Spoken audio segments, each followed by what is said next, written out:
Truck অথবা তেলের tanker না, এইবার সাইকেল দিয়ে চলছে পাচার। বন বিভাগের অভিযানে গত 2 দিনে কালাইন এলাকা থেকে উদ্ধার করা হয়েছে 15খানা পাচাররত ব্যবহৃত সাইকেল।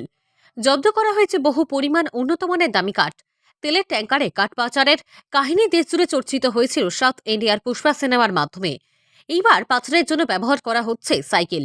কালাইনের বড়াইল সংরক্ষিত বনাঞ্চলে মাকিপুঞ্জি সহ সংলগ্নে থাকা মূল্যবান গাছ কেটে কাঠ পাচার করছে বন মাফিয়ারা। বন বিভাগের চোখে ধুলো দিয়ে এই মূল্যবান কাঠসমূহ সাইকেলে চলছে পাচার।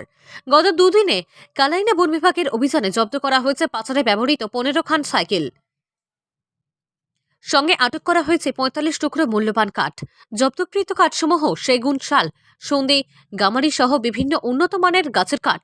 অবশ্য অভিযানে কোনো পাচারকারীকে আটক করতে পারেনি বন বিভাগ। দীর্ঘদিন ধরে কালাইনের সংরক্ষিত বনাঞ্চল থেকে এভাবেই কাঠ পাচার অব্যাহত রয়েছে বলে সূত্রে জানা গেছে।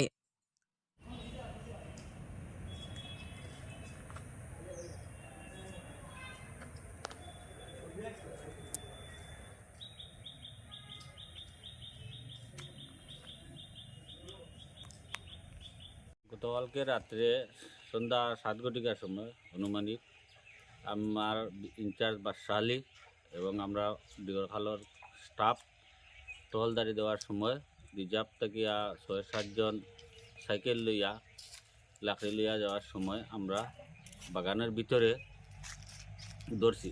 ধরিয়া আমরা এত রেঞ্জের ভিতরে আমরা ভিতরে আনছি। এরকম আগেও আমরা 15-16টা সাইকেল ধরিয়া আমরা রেঞ্জে নিছি। আর এইভাবে মোটামুটি আমরা ডিউটি চলিয়া যার আর থাকবো, আমরা দরপাকড় করিয়া থাকবো। কেমন পরিমাণ কাঠ বাজে? মোটামুটি কালকে 8-10 ফুট হইব।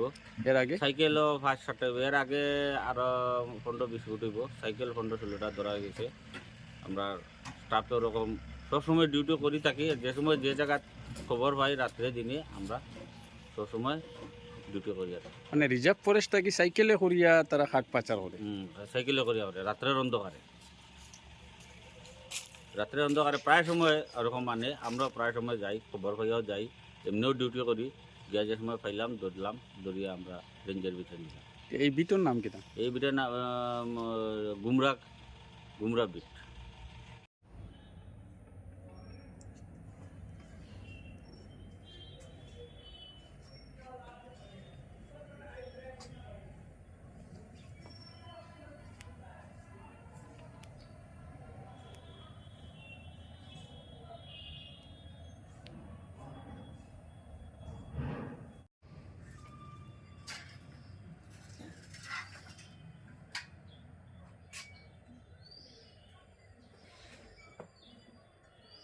বুঝছে